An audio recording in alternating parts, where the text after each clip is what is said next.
All right, folks, we are going to call the meeting to order. It is now 6 o'clock. We're going to start with the Pledge of Allegiance. I pledge allegiance to the flag of the United States of America and to the republic for which it stands, one nation, under God, indivisible, with liberty and justice for all. All right, folks, we're going to begin the public comment period of this meeting. Those who wish to address this meeting, please step up to the podium, identify yourself, your address, and or your association.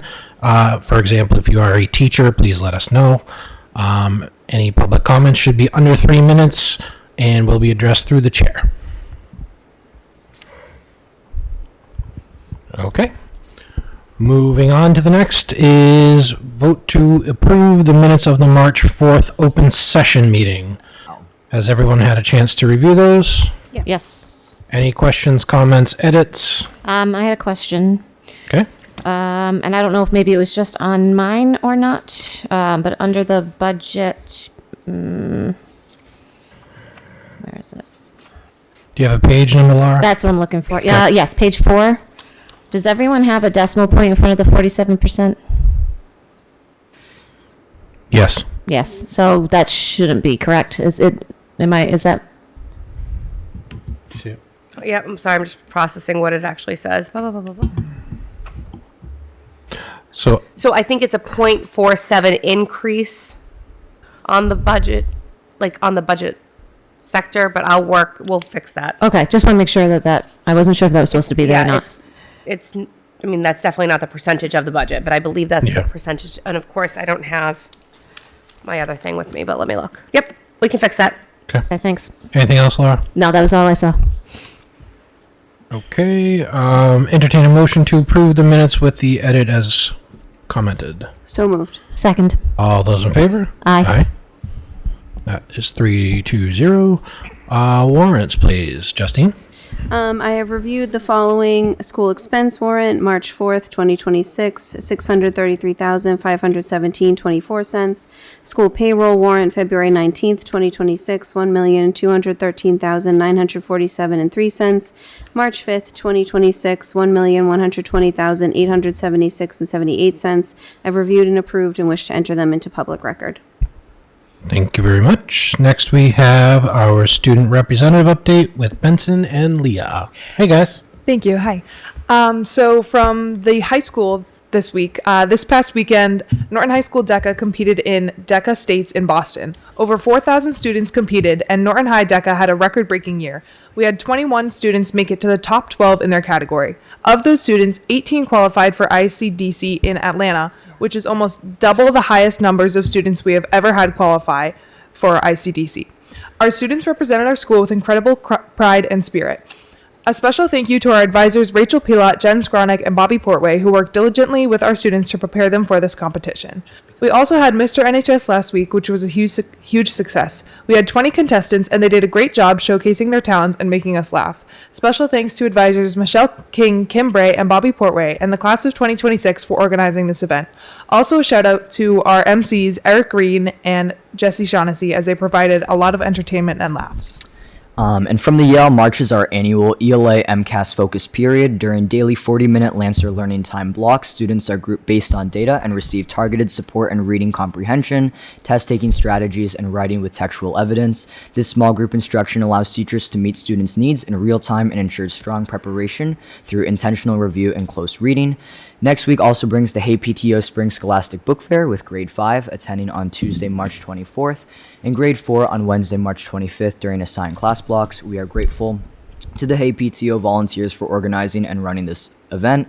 Spring parent-teacher conferences will also be held Wednesday, March 25th in the evening, and Thursday, March 26th following the half-day early dismissal. The book fair will be open during conferences for families. Many classrooms will also participate in student-led conferences, allowing students to reflect on their learning and take an active role in discussing their progress. And then from the LGN, at the LGN, we are looking forward to visiting families during our parent-teacher conferences next Wednesday and Thursday. Our third graders are getting ready for ELA MCAS on April 6th and 7th. Our kindergartners have a special t-shirt tie-dye event coming up on Friday, March 27th, in celebrating in celebration of being the class with the most money raised during the Big Heart Hustle in the fall. Thanks to PTC and Mrs. Kabat for coordinating. Can't wait to see the results. And that is all from us today. Thank you. Thanks, guys. All right, next we have our student spotlight with the Norton High School Scholastic Art Awards with Miss Lewicki. Come on down.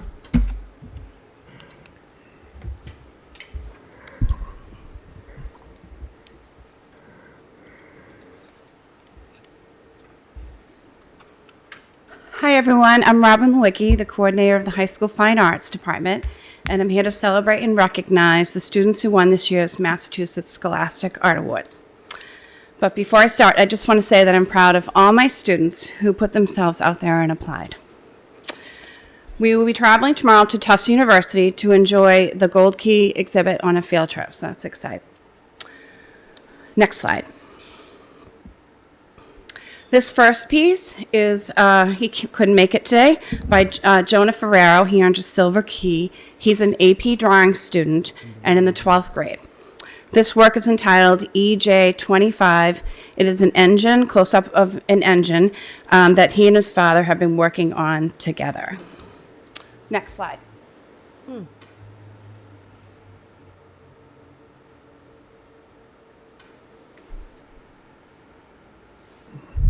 Hold on one second, Mrs. Lewicki. There we go. Okay. Lucy Paracchio earned a silver key, and she's going to come up and talk about her artwork. Hi, my name is Lucy Paracchio, and I created this work in Art 3. I'm a senior. This was my first time using chalk and charcoal, and throughout the project, it became my favorite medium to work in, and because it creates a challenge every day for me. Stay there, Lucy. Mrs. Lewicki and I have some certificates for the kids here. So this is from the School of the Museum of Fine Arts at Tufts University. We are pleased to present this silver key to Lucy Paracchio for her skull drawing. So congratulations to Lucy.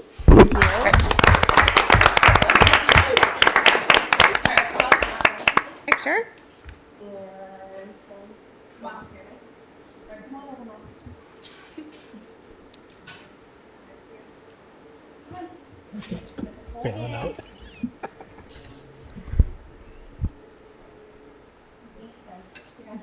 Congratulations.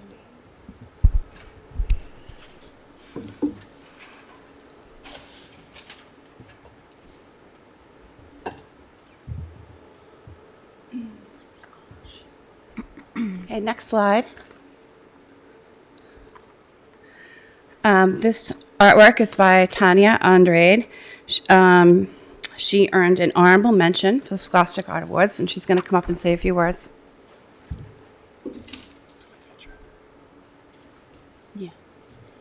My name is Tanya Andrade. Much like the rest of my projects, I decided to procrastinate on my skeleton hand. 2 back-to-back all-nighters later, I turned in my drawing the day the term was ending and still somehow won an award. Well done. Love the honesty. Congratulations, Tanya. I appreciate the honesty. It looks amazing. This one here is from the School Museum of Fine Arts at Tufts. We are pleased to present this honorable mention to Tanya Andrade for her skeleton hand. Congratulations.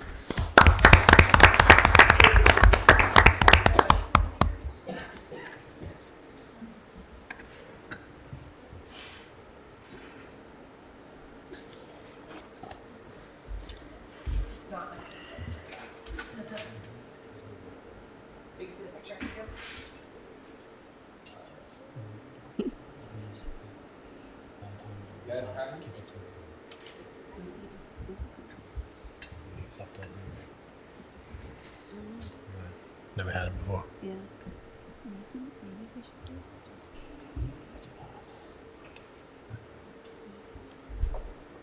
I believe so. Read it. I would just read it. And finally, we have Ryan Crisco, who also earned an honorable mention for the Scholastic Art Awards.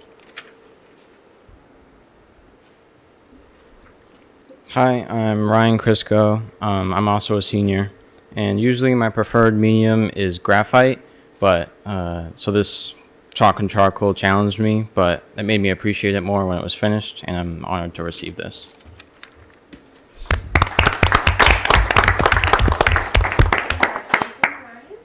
Very nice. Oh, you got the handshake on the first try too. All right, let's do it. It's like practice for graduation. Exactly like practice for graduation. This is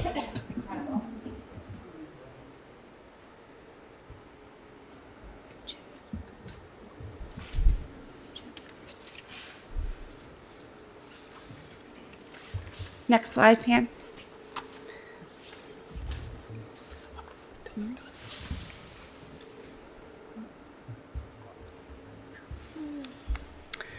Oh, and I just wanted to say, I want to take this opportunity to say a big thank you to Norton Need for supporting the Fine Arts program.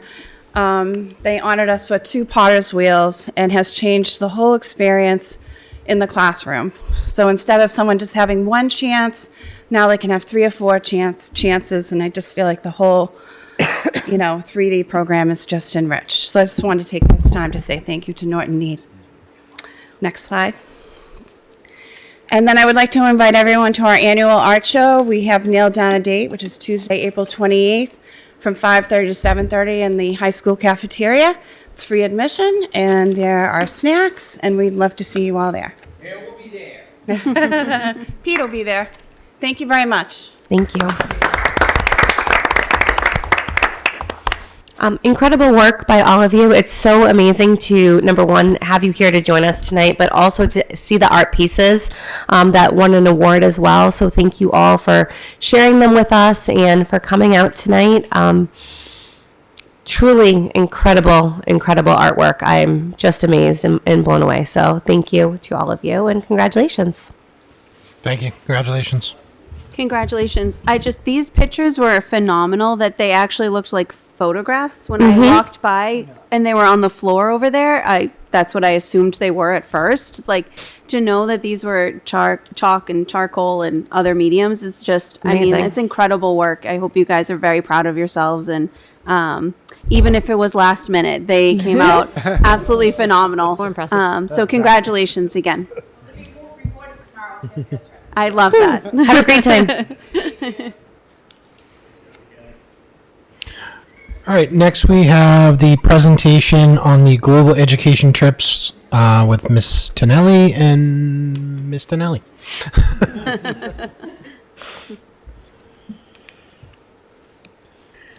Good evening. I'm Jen Tonelli. I'm one of the advisors for the Global Education Club.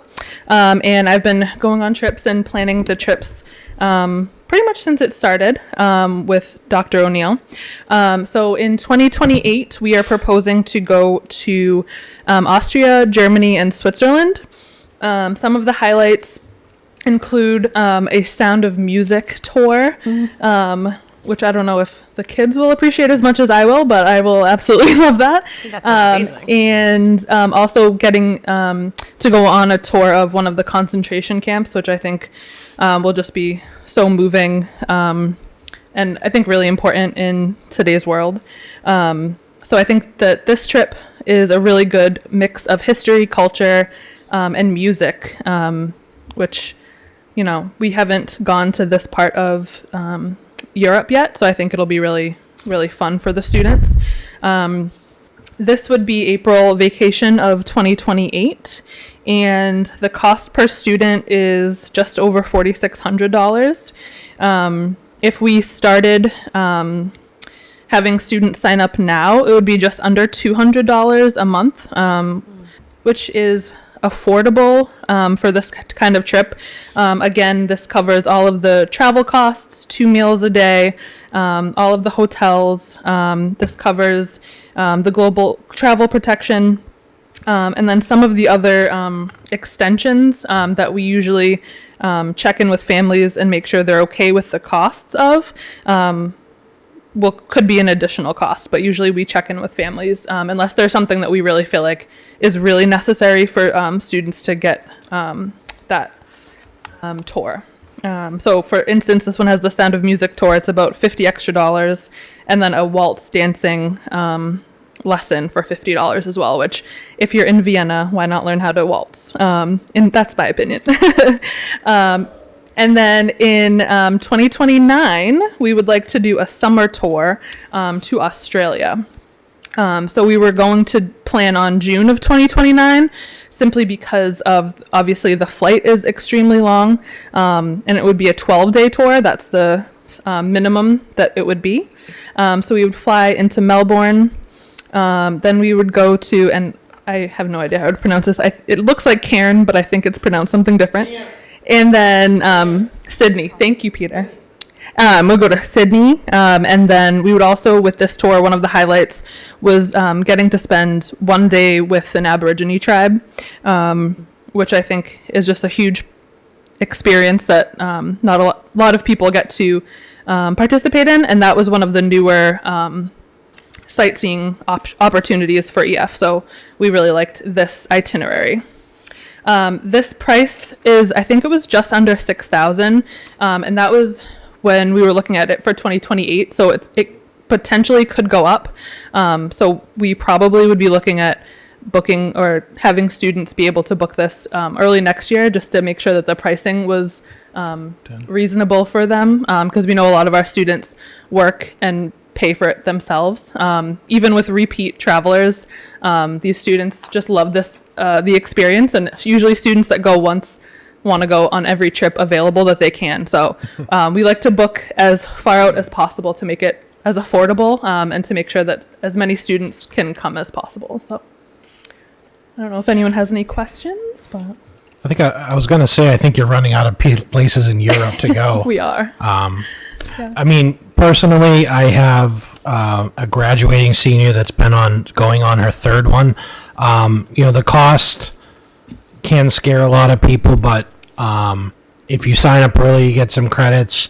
Some people do some fundraising, and you just kind of set up that debit account, and you just, I have, my senior paid for this trip currently all by herself, so it can be done.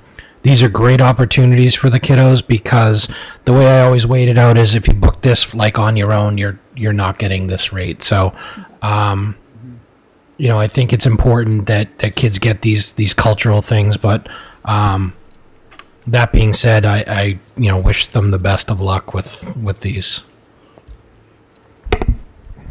Can I just ask a quick question? So April 2028 was Europe, meaning Germany, Switzerland, Austria. Correct. Was it summer of 29 or summer of 28? Summer of 29. So 29, okay. Our goal, we've had a couple years, the past few years, where we've had 2 trips available, and we're just not getting enough enrollment that we feel like 1 trip a year is more than enough. Okay. So our goal is next year we're going to, Miss Burkett's leading a small tour to Peru, and then we're doing also Paris and Barcelona. So our goal is to, every 3rd year, make sure we're going to either a Spanish speaking or French speaking or both country, to keep the language classes relevant and going, and just as a good incentive. And so, yeah, we think that 1 trip per year gives like a nice big trip opportunity for a lot of teachers to be able to experience it as well. So Great. And then how do students sign up? How does it selected? Kind of what does that process look like for someone who might want to go? Sure. So we will have a meeting at the high school at some point, if the trips pass by you guys, where parents can come learn about. We usually will do just 1 trip at a time, so that we'll start with the Europe trip in 2028, and we'll have a website set up for students that want to sign up. They'll sign up with a small down payment, and then set up how they want to pay all through EF. So all the payments are handled through EF. We don't touch any of the payments or anything like that. And then usually there's a window of when they can sign up.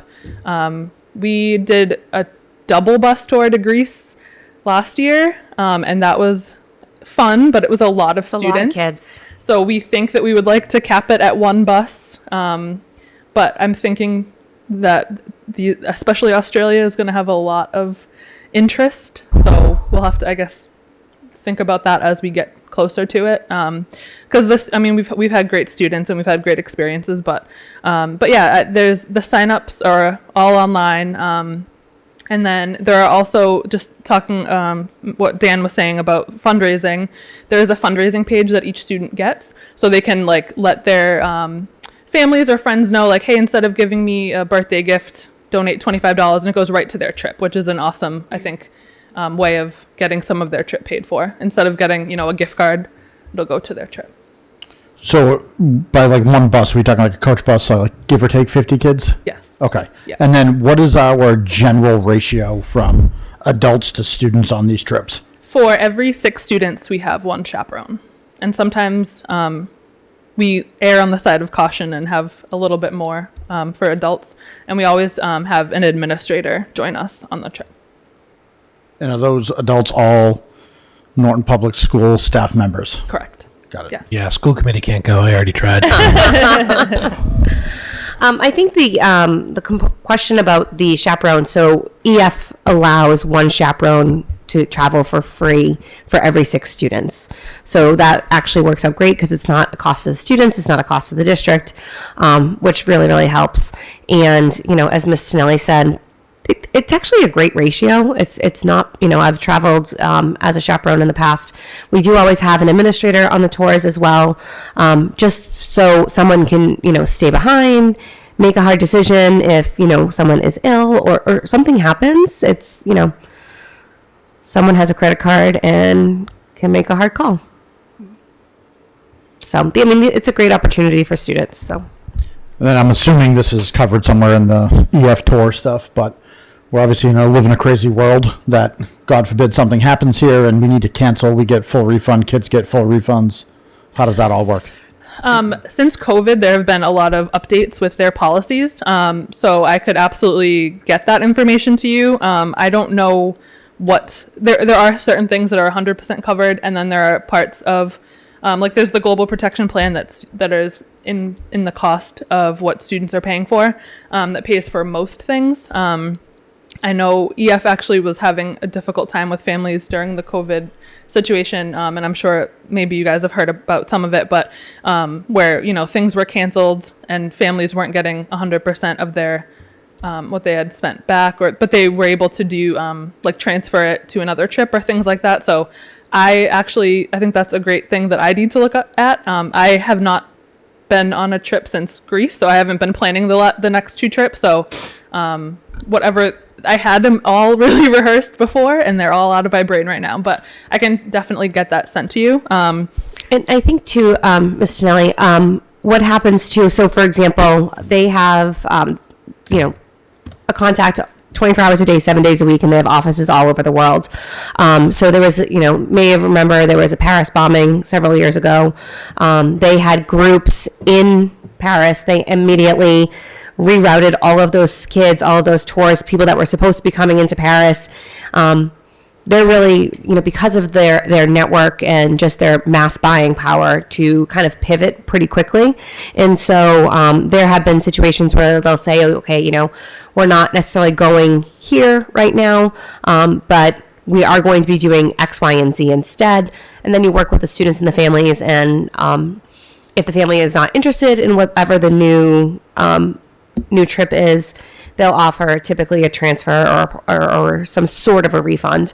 But most times it's able to kind of work out. So I also think it's important that earlier this year you all approved our updated global, actually I believe it's not a global travel handbook. It's like an overnight travel handbook. So there are components of good standing that go into being eligible to travel and other things as well. We run a pretty tight ship on the global trips in terms of, student safety and behavior. And, 9 times out of 10, they are, great representatives of Norton Public Schools. So I knew I was forgetting a question. Thank you, Dr. O'Neill. I knew that was part of it. Yeah, I think that the biggest thing that I can say is that I keep wanting to lead these trips because our students are constantly praised for being like awesome everywhere we go. And I think that's saying something for all of these amazing places and museums and, great cultured cities, that they're getting praised for this. And the EF tour leaders that work with us say the same thing. So, and they're genuine when they're saying it. We can tell that they've had some maybe nightmare groups, and we're not that. So yeah, I mean, it's an amazing experience for all of the things that maybe we could point out some negative things for sure going on in the world. I think EF handles it by making sure that we have backups, different places that we could go that are safe, and also ensuring that they stay ahead of what's going on in the world by having people in every city pretty much that we're going to. So. Because I know, Nick, like one example with the trip to Greece last year. Which was last week. Yeah, which was last week too. They knew the group was going to get there like early in the day, and they couldn't get into the hotel, so they like rented like cabanas near a beach so that the kids could just go and relax and things like that. But as far as the refund, It was actually Easter Sunday. We got Yes. Easter Sunday and Greek Easter actually fell on the same day, which was very strange. So like almost nothing was open, and we had a great time at the beach. It was beautiful. I mean, I remember, my other child, there was like a non-refundable deposit during COVID, but the fine print got a lot of people, but it is what it is. But I think they've updated those recently, so. But okay. And then just to reiterate, so if we have 48 kids go, that means we get 8 adults chaperones for free. The administrator is also free, or is that costing the district money?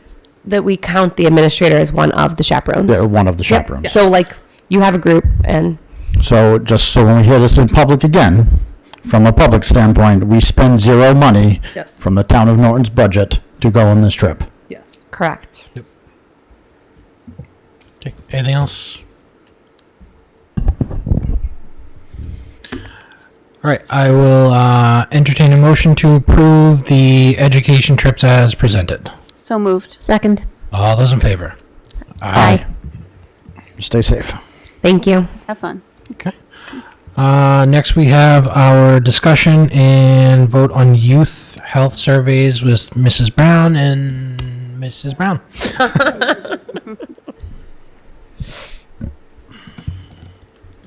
Hi, I'm Doreen Brown. I'm the coordinator of health services. So as a wellness committee, we were discussing putting this survey out again. It's a survey that's usually done every 2 years. It's kind of a long survey. Like the high school had 98 questions and the middle school had 90 questions. It's, basically asking questions about, the kids' eating habits, exercising, sleeping. Then there's mental health, driving safety, dating safety, bullying, drinking, drugs, sexual activity, gambling, all kinds of things. And we do find this information important and helpful to kind of drive our health classes. Like I say, unfortunately, Bailey couldn't be here, but I know she really wants this data to figure out like what the kids are doing and what we need to focus on, because and it is an anonymous survey, and we kind of modified it and got rid of a lot of the stuff that we felt like as a school and as a district we weren't really interested in, like a lot of the demographics and some of the questions that I just thought seemed kind of harsh or a little inappropriate or not important. So we wheedled. The high school went from 98 to 84, and the middle school went down quite a bit more, from 90 to 63 questions. And let's see, what else was I going to say? The last time we did this survey in Norton was 2017, so it was quite a long time ago. And some of the things we did find out through there is 75 students said that they were seriously considering suicide and self-harm. There's definitely a risk of over-the-counter and prescription medication abuse. 80% of students had tried marijuana. 44% had tried other illegal drugs. There was moderate risk to binge drinking with a young onset of age. And there was also kind of a strange perception of how they felt their peers and their parents would feel about their use. So Doreen, can I ask a clarifying question? So the middle school survey, it only gives options of 7th or 8th grade. We're not giving this to the 6th graders? Yeah, I think we decided we didn't want to give it to the sixth Okay. graders. They're a little young.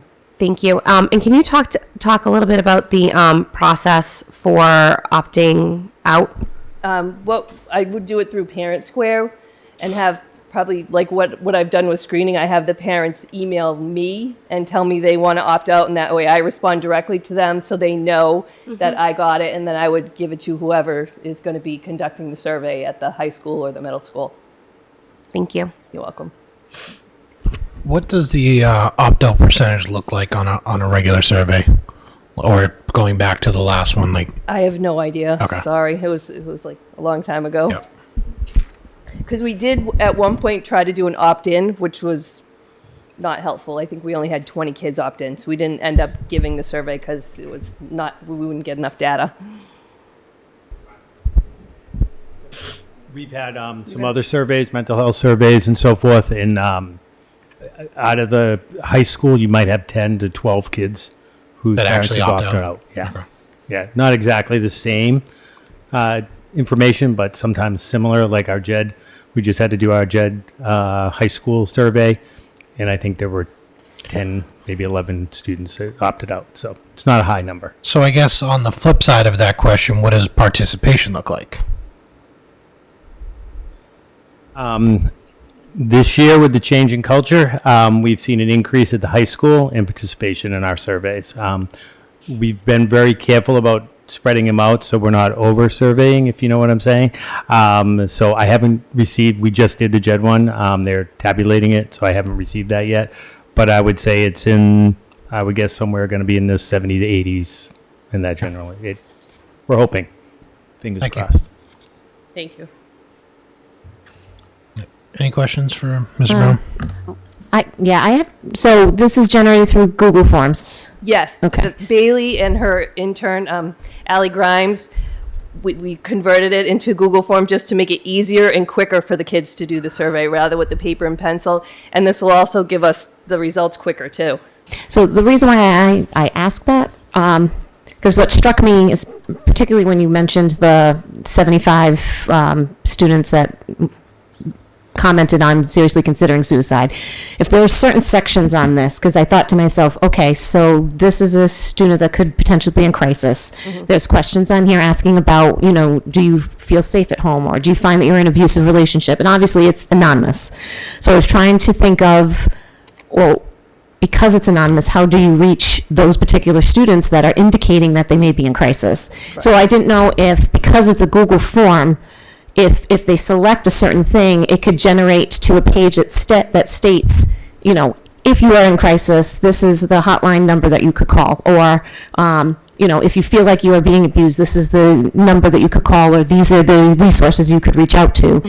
And then to still try to keep that anonymity, I don't know if there's a way to then somehow forward that to them. Yeah. Hey, Benny, what's up? Question. I think those are great ideas, and I don't know how that would work. I'm not good with Yeah, Google. just brainstorming. I think what we would do to begin with was during the introduction of the survey, like why are we taking the survey?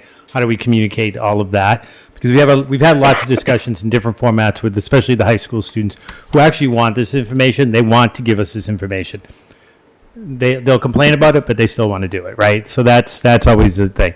I think we would talk in the introduction to why we're doing it, into the communications about it.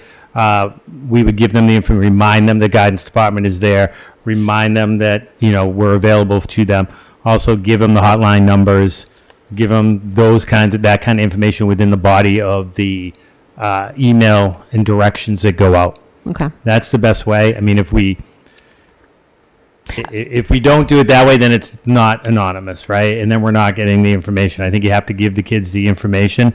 But what that does for us is gives us then information about how many students are we looking at. If we start to do this every 2 years, we're going to see whether or not some of our programming that we're doing and our lessons is it having an impact? And if not, how do we up that? So like our SOS, we have data year to year. In terms of how the kids are responding. So I think that would be how I would want it approached, is give them the information about how to reach out both internally as well as externally. Right. Yeah, I was trying to figure out best practice for that. Who, obviously we didn't make up these questions, I don't think. I got it from the Massachusetts Youth Health Survey. Okay, that's where it came from. Great. And then What was my other question? So when we do either an opt-in, opt-out / whatever, do parents get to see this ahead of time? We can link it to the Parent Square email. Okay. And then, My recommendation would be to send an email to families explaining the reasoning for the survey, saying, you have the opportunity to opt out if you do not want your child participating. Here is the survey so that they can look at it and review, and then, the process for opting their child out. I would recommend doing that as one cohesive. and then since we haven't done this survey since 2017, I guess my question is what have we been teaching for the last 9 years? Why is this information so important at this stage in the game where we haven't done it and we've got away with it for 9 years here and teaching good curriculum and letting Ms. Morse do her thing within our health classes? Why do we need this? So a couple of things on the first question. I think we already do that with the parents. This is when we send a survey out. It says here's a survey. So we just did again. I'm just using the JED because it's the last one we did. Here's a survey. Take a look at it. Make your decision based on the information. So that is kind of our standard practice. There has been other surveys, just not as in depth. I think in previous school committees have had questions about some of these, so that delayed some of this. We are looking at it using other data, but I think this is really important. This is a way to get the student's voice, especially at the high school and the middle school. I think it's really important because times are changing. What they're exposed to is different than it even was 5 years ago, and how they're responding to that and what they're seeing that maybe we're not is really important data, Nick, to be honest with you. And I agree with you. I feel like we need to do this and for those reasons, that we need this information to drive our curriculum, not just our wellness, but some of the work we do with our students through SEL and other kinds of interventions, how we set up some of our interventions at the counseling departments and so forth, some of the partnerships. I think it's going to be important information. Some of the people, especially now the grants are going to be tighter and tighter and tighter, having this information and be able to present it in a grant format and how we're using it, I think would be beneficial in the long run. I also think while we haven't necessarily done it since 2017, the survey is still given annually across the state of Massachusetts. So we're able to see data and see what other students are reporting. There's also a national health survey that is given each year, and we can look at that data as well. So we are looking at information. It's just not necessarily local to Norton. And so I think that this is why the wellness, and I don't want to speak for the wellness committee, Doreen leads that. This is why the wellness committee, said we really should think about bringing this back. So. Yeah, and Bailey has told me that she has looked at surrounding towns. Like she's looked at their results and the general, the results for Massachusetts. And I can speak for having a high schooler and knowing, through middle school, the surveys and things that she has completed and done, because she talks about those things, the programming done with the SROs and the wellness and all of that, that a lot of what is in here is covered.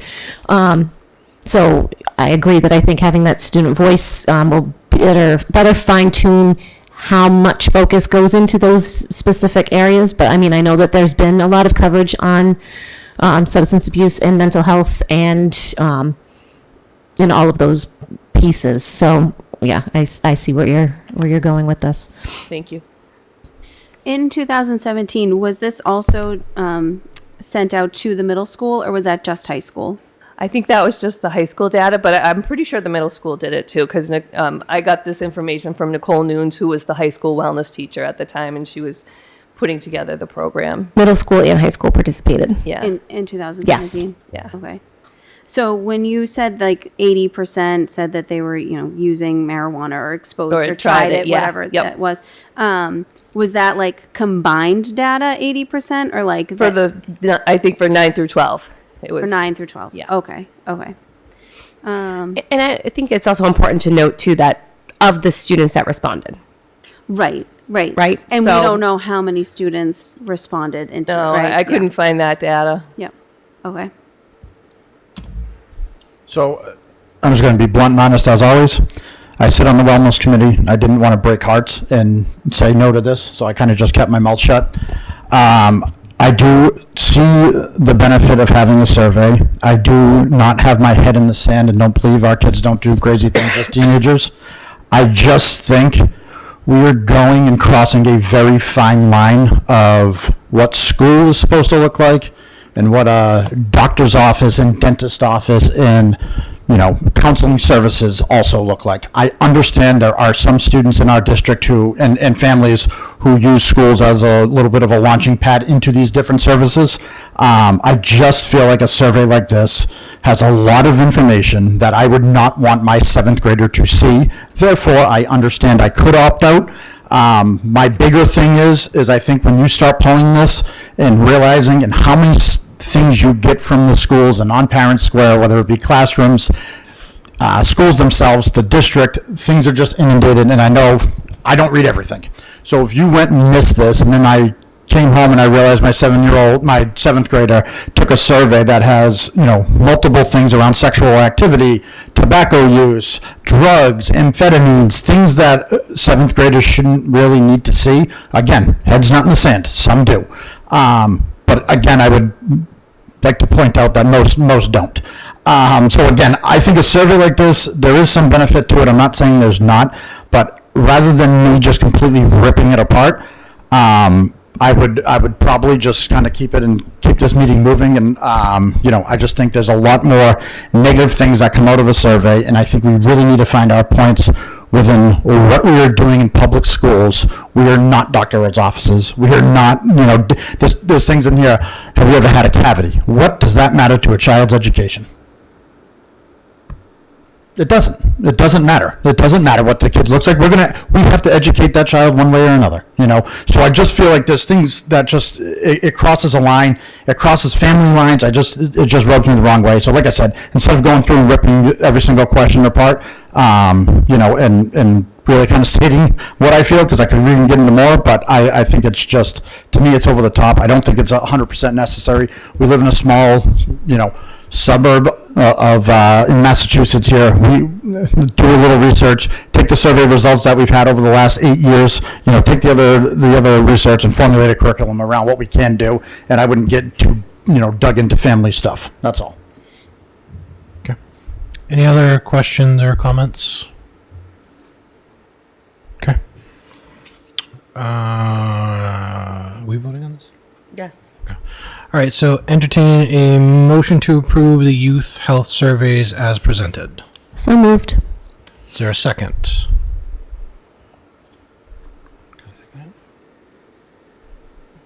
I will second it. All those in favor? Aye. Aye. All opposed? Aye. Yes. Okay. Okay, thank you.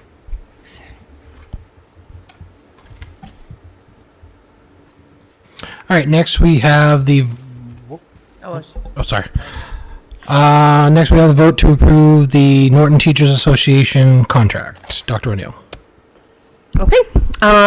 Tonight we have an MOA for all of you that has been ratified by the Norton Teachers Association earlier this week. Want to thank the Norton Teachers Association and then Nick and Justine, who were the school committee representatives on this. This was a long road. We began in November of 2024 and are finally coming to an agreement. A few items that I think are worth noting for the committee and for public as a whole. First is that this includes a new salary grid for teachers and other service providers that kind of evens out the step increases over time. So the way that it used to work is that they were varied percentages between, it would be a different percentage between steps 3 and 4 than it would be for steps 6 and 7, as it would be for steps 8 and 9, etc. So that was something that our team felt really strongly about, is that we wanted to kind of even it out over time. We also dropped the first 2 steps at the top, so that way we are bringing in new teachers at a more competitive wage in their first year. This is huge for us because, number one, it allows us to be more competitive regionally. can be very, very difficult to get high quality educators or to get teachers here when you're competing with other more affluent communities. And hopefully it also helps us to retain those educators as well. The overall COLA was a 2.5 in year 1, a 2.5 in year 2, and a 2.75 in year 3. There are other adjustments in terms of language, but I think those are probably the primary drivers that I know people are talking about during a budget season. So unless Nick or Justine want to share anything, that's it.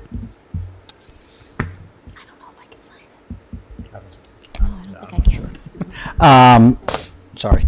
Sorry. Oh, got a lot of papers going here. Yep. Sorry. Yeah, so no, first and foremost, definitely obviously a long process.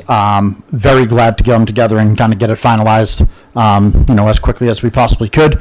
There's obviously a lot of extenuating factors when it comes into these things, but in the year we got squared away with Jen, our custodians, our admin assistants, and then our teachers as well. So it's definitely been a lot over the last year or so.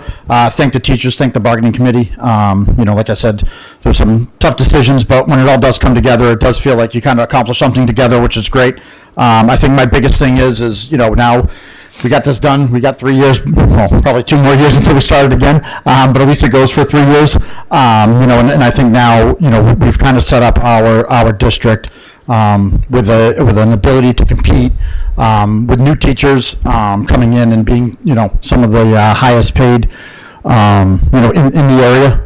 That way we can compete with the Mansfields and Foxboroughs and really make Norton a district that, our young professionals want to come to and work at, while also, giving the thank yous and deservingly so of the COLA raises and step raises and getting the new grid squared away. It does make us more competitive. We should be able to recruit better teachers. We should be able to retain better teachers. And ultimately, I think a contract like this really does take Norton to the next level. And what I mean by that is we now have the ability to really bring in the best of the best. And if we don't get the best, that's when our principals and our building supervisors and superintendent, need to really drop the hammer and make sure that we are getting the best teachers that we can possibly get. So I think ultimately huge win, for the teachers. I think a huge win for the school committee, and ultimately I think it's going to be a huge win for the town. I'm obviously a big proponent of the budget and trying to figure out how to make this all work. And one of the biggest things, with the committee, the subcommittee, I guess, or negotiations team, was, how do we kind of make this all fit what we're trying to do without completely blowing up our budget and then turning around and laying off 50 people, the following year. So I think that was a huge hang up, and kind of once we kind of got the grid in motion, and leveling out those, the steps and lanes, I think it's really going to set us up, 3, 4, 5, 6 years down the road until someone else changes the grid. So that's where we're at. And like I said, thank you for the teachers and, the entire NTA for, bargaining with us and making it into a, getting it squared away and finalized as soon as we possibly could. Okay. Any other comments or questions? I would just like to have it noted for public record, because I am a member of the MTA. I need to abstain from any comments or voting on this contract. Thank you. Noted. All right. So entertain a motion to approve the contract as presented. So moved. Is there a second? Second. Sorry. All those in favor? Aye. All abstaining? Oh, me. Thank you. I do have a question. I don't know if this is going to be for legal or if I need to reach out to MASC. Am I allowed to sign said contract? I don't believe so. Correct. Thank you. Just want to make sure. As long as we have the 3, it's fine. Super. All right. Next, we have our superintendent evaluation process. Dr. O'Neill. Okay, so I'm pretty sure I just gave you all my mid-year update. Yes. So when Mrs. Anderson told me that it was time for this again, I was like, well, I really don't have another update for them. So typically we try to do the annual eval prior to elections in April. So that way we have a committee that has worked with me throughout the course of the year. I am more than happy to put together some last minute updates for you on any of the items that are on there. However, there really isn't that much of a difference between what we spoke about a few weeks ago. And so I also think it's really important to note that after this year, we will go to an every other year cycle for a, right? Isn't that so exciting? For summative evaluations. So what will happen is that you will still give me a public formative at the end of year one, but we can really probably even, we can talk about it as we kind of get to that place and on the timing of that, but it will only be a summative evaluation every 2 years. So that gives you guys a little bit more time in between, and it gives me a little bit more time in between, because the way that the MGL goes is that in your first 3 years of that new role, you're evaluated every year. So typically the way that this works, Pam sent you all the documents through email that are Word. You all do your own individual evaluation, provide feedback, and then the chair combines and puts them together into one overall evaluation, which we will do publicly at our next meeting on April 4th. So always super fun. Oh, sorry. Yes. The 1st. Is that the date? Yes. Oh, April Fool's Day. How fun and That's what exciting. I was going to say. Are you joking? But nobody would have No, sorry. I just don't know what day it is. So any questions, please let me know. And if there are documents or evidence that the committee would like to see or individuals would like to see, please just let me know. And typically it's just a matter of sending you some files. When do you want these by? You stole my thunder.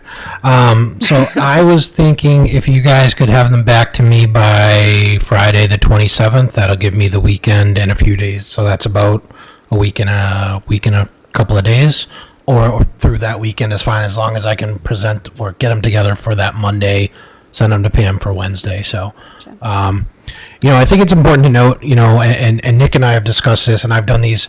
There's a lot in these, but this is what's required for us to do. This is a requirement from the state. So, Jen has done a very good job as far as these are my goals. This is where we're at. Lets us know if, kind of life gets in the way of some of them, and we have to pivot a little bit. So, but a lot of this is a matter of, procedure that we have to follow. So, especially for you, Laura, I know it's your first time, I believe. So let any one of us know if you have any questions, just, but it does have to be filled out and things like that. So we do have it electronically, but send it back to me electronically, and that should be good. So again, if you could have them to me by the 27th, give or take a day or two, that'll be great so I can put them together. And just a quick question. I think last year we did, when we got Pam, you might have already done this, but didn't we have the goals from Jen's information already built into the performance stuff? That way we were just checking it off, and hypothetically, student learning goal, all 4 of ours matched, and then we voted on it. Was that true? Or am I completely making that up? Okay. Because I remember putting it together last year, and I think And you just put in the comments. Yeah, and I it's think, pretty but I think easy. everybody's goals matched. So then it was easy to be because it's weird if her student learning goal that she interpreted from Jen is different from Justine's, that's different from mine, and then it's met, but is it really met, or should be exceeded, whatever. So I thought we did something like that, but maybe I'm dreaming it. I don't know. I think Jen was just so organized that it was very easy to know what goals went where. Where yeah. the prior year, it was, I think we did it after I was on, and I was so confused on what to do in general. So, but since you have started, this has been much smoother. Well, Mrs. Anderson and I can take a look at it, and that's a very easy thing to do. So we'll get that to all of you. Great. and I hate this form for the record because it's from DESI and it doesn't match what we do as a district, but I always like to say it because we're supposed to evaluate our own superintendent and we don't need DESI to tell us how to do that. So that's just my little stab at DESI yet again. Thanks, Nick. All right. So next is we have had a member of the Norton School Committee submit their resignation. So this was sent to the town clerk as well as myself and Dr. O'Neill. So essentially, I will read the letter of resignation. It says, "Dear Town Clerk, please accept this letter as my formal resignation from the position of member of the school committee for the town of Norton effective March 5th, 2026. It has been an honor to serve the residents of this community and support the students, families, educators, and staff of our district. I am grateful for the opportunity to have worked alongside my fellow committee members and town officials in helping guide the policies and priorities of our schools. Due to my new residence out of town, I unfortunately have to step down at this time. Thank you for the opportunity to serve. I wish the school committee and the district continued success in the important work ahead. Sincerely, Audrey Moschella." So this was something we received pretty much right around the last meeting. So personally, I want to thank Audrey for her time here. She was a valued member of the committee, as are the rest of our remaining 4 members. Obviously, we know it is election season, so there was no way possible to have this on the ballot or an election. So the policy and the process based on the town charter will be there'll be a joint appointment made by the remainder of the school committee and the Board of Selectmen. So we will book that at a later date. We have to work on the schedules, but it will most likely be more than likely after the upcoming town meeting.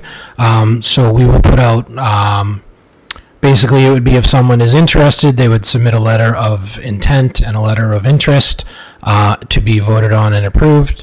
And that is how the process would go for an appointment to have our 5th member. So that is kind of the policy and the process, and we will have more information coming with that once we get the meeting on the books with the select board. Are there any other members with comments or questions? Just a point. After we appoint someone, it would last for 1 year, and then it would fill Audrey's last year on the balance, committee. Yeah. So then whoever got appointed would have to run for election in April of 27. Correct. Correct. I just want to thank Audrey, myself. It was wonderful to work with her. I'm glad we still have Viv and Dante here, so we still get to see her and see her children. And we do have a small token of her of appreciation for her, which I will make sure she receives. So thank you. Okay. Respectfully, I entertain a motion to accept the resignation of Audrey. So moved. Second. All those in favor? Aye. A reluctant aye. Okay, thank you, Audrey. We appreciate you. Next, we have any other business not reasonably anticipated.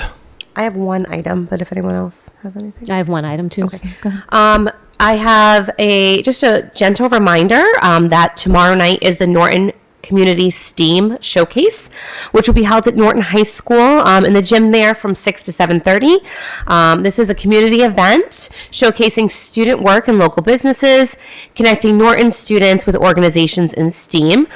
There are fun STEAM activities for students in K to 8, so we hope that families will come out and join us tomorrow night. And that's it. Peter will be there. And I had the same gentle reminder, so hooray. Look at us. All right. All right. Any other business for the meeting? Okay. Entertain a motion to adjourn. So moved. Is there a second? Aye. No. Second. Sorry. You want to do this? I'll give it to you. Want to run it back? You looked at me so quick. All those in favor? Aye. Aye. Thank you, everybody. Have a Thank great you. night.